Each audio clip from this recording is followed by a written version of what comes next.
Flushing the electrostatic sprayer. The sprayer is designed to require minimal maintenance and cleaning. Something to always remember: do not store chemicals in the reservoir while the system is not in use for greater than a 24-hour period. Clear the system at least once a day by spraying clean water through the sprayer for at least 10 to 15 seconds. Use the tank liner marked for clean water.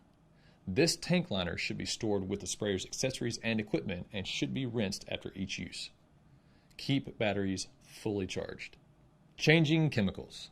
It's very important to flush the system in between use or when switching chemicals to prevent residual buildup and to avoid mixing chemicals.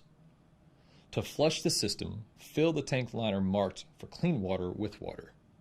Spray for at least 10 to 15 seconds to flush the previous fluid from the system. When finished, rinse the clean water tank liner and properly store it with the sprayer's accessories and equipment. Do not discard unless damaged or aged from use.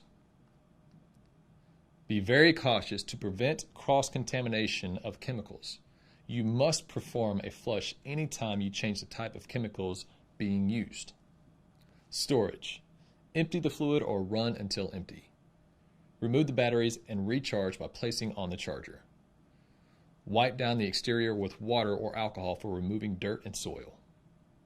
Something to be cautious about: do not store the sprayer in an area that may freeze to avoid damage from liquid remaining in the system or lines. This will void the warranty. Battery removal. Place the batteries into the charger to fully charge for the next usage. Each battery takes approximately 45 minutes to fully charge.